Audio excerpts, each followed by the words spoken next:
Welcome to CEF Insights, your source for closed-end fund information and education, brought to you by the Closed-End Fund Association.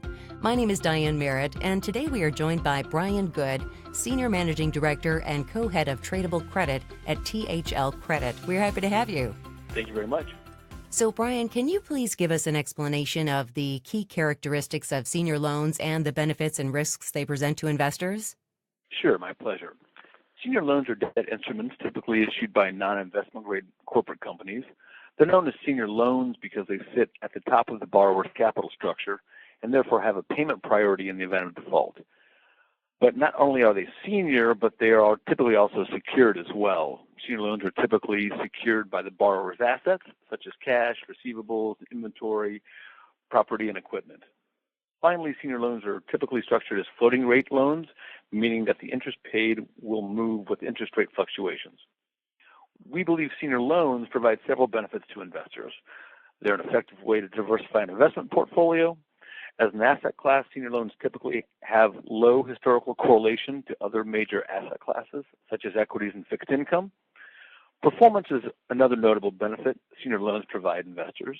The income potential and low correlations to other asset classes contribute to an attractive performance over the past 20 years, having posted positive returns in 18 of the last 20 years, based on the Credit Suisse Leveraged Loan Index. Finally, senior loans may provide investors generally high income potential while maintaining low duration when compared to bond and preferred stock investments. As with any asset class, senior loans have certain key risks. Senior loans are typically issued to non-investment grade borrowers, therefore credit risk or the risk of non-payment may be greater. In addition, senior loans are generally less liquid than traditional fixed income investments as well. Passive investment strategies in various asset classes have gained a lot of traction in recent years. THL Credit is an active investment manager. In the senior loan sector, what advantages do you see for an active manager with respect to managing risk and adding to performance? Generally speaking, flexible portfolio construction is one of the biggest advantages in running an active strategy. Through defensive sector rotation and active credit selection, we believe we can deliver less volatility to complement higher returns versus the passive market. As an active manager, we are not beholden to an index or the market values of any given loan. Therefore, we believe we can better manage risk and add to performance. We can adjust our holdings to limit the impact of market downturns, which can help to preserve capital during various market conditions. Also, active management gives us more flexibility in times of volatility, wherein we can proactively shift positions during declines to manage downside risk. In addition, we believe we are better positioned to capture value. We believe we possess the skill and patience to identify assets with upside potential at attractive income levels. Finally, we believe active investing gives us more freedom to focus on investing with an expressed objective, which in the case of our closed-end fund is attractive, consistent levels of current income. So THL manages a traditional closed-end fund, ticker symbol TSLF. What advantages do you find in the closed-end fund structure with regard to managing a portfolio of senior loans, and how do you see this benefiting investors? As institutional investors, we are more focused on the long game rather than the short-term market ups and downs. This allows us to take a deliberate and disciplined approach to T-cells. The non-redemptive nature of the closed-end fund structure enables us to be patient while our credit theses on certain investments play out over time. As I mentioned previously, senior loans typically offer less liquidity versus other major asset classes. As a result, we believe the closed-end fund structure may be the most effective way for retail investors to access senior loans. That's not to say that open-end funds don't work, but the enhanced focus on liquidity for redemptions can impact investment decisions.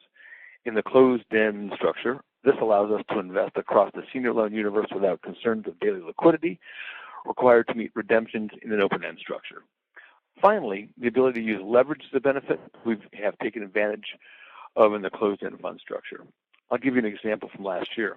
If you noticed, we had been managing our leverage levels below the maximum allowable through most of 2018. However, when the market pulled back from October through the end of the year, we were able to increase our leverage in order to take advantage of some of the market opportunities resulting from senior loan open-end fund redemptions.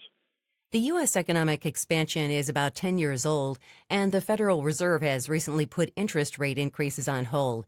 At what stage do you see us in the credit cycle? We believe we're in the late cycle expansion stage of the credit cycle.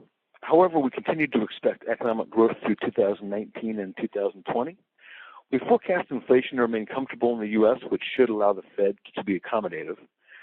Given where we are in this credit cycle, we think current economic data, such as the strength in the labor market, point to a rebound in 2019 and 2020.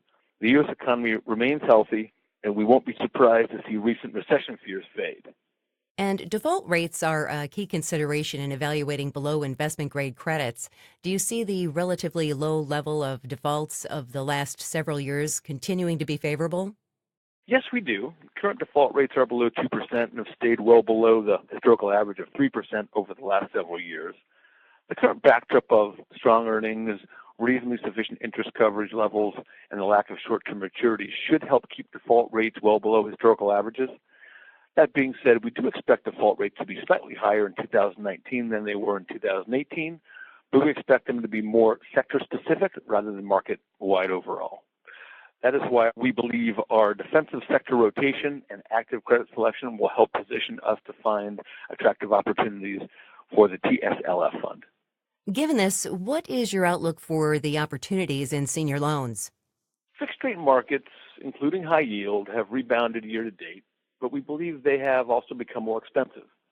With that, we think the Fed's shift and investors' continued search for yield should bring attention back to senior loans. Currently, we're seeing yields in first lien senior loans between 5.5% and 6.5% based on 3-month LIBOR, which is currently around 2.6%. As a result, we think from a risk-return perspective, senior loans should continue to be an attractive investment. Our view is that U.S. credit spreads aren't telegraphing stress at this point. Senior loans are typically seen as rising rate investments, but we believe that's a misguided notion. At the end of the day, we are investing in below investment grade companies, and there will always be a spread premium associated with that. Therefore, from a return perspective, we think senior loans should be a valuable component of an investor's portfolio. How do you believe an allocation to senior loans is best positioned in an investor's diversified portfolio? Generally speaking, we believe senior loans are a great complement to an investor's core fixed income portfolios. We believe there are 4 key benefits of senior loans for investors. First, attractive current income. Senior loans provide strong relative yields. Senior loans are generally below investment grade and have higher credit risk.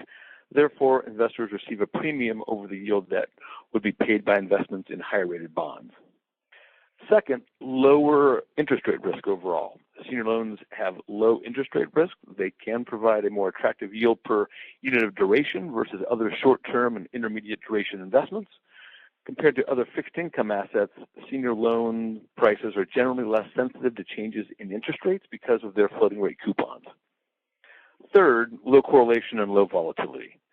Historically, senior loans have shown lower and sometimes negative correlations and lower volatility compared to other core investments, making them an attractive portfolio diversification tool. And last but not least, principal protection. Senior loans have historically exhibited higher recovery rates than their unsecured bond counterparts due to their position atop the capital structure, which typically provides the senior loan holder first priority claim on assets in the event of default. Brian, we appreciate that you have taken the time to join us today. Our pleasure. Thanks so much. And we want to thank you for tuning in to another CEF Insights podcast. For more educational content, please visit our website at www.cefa.com.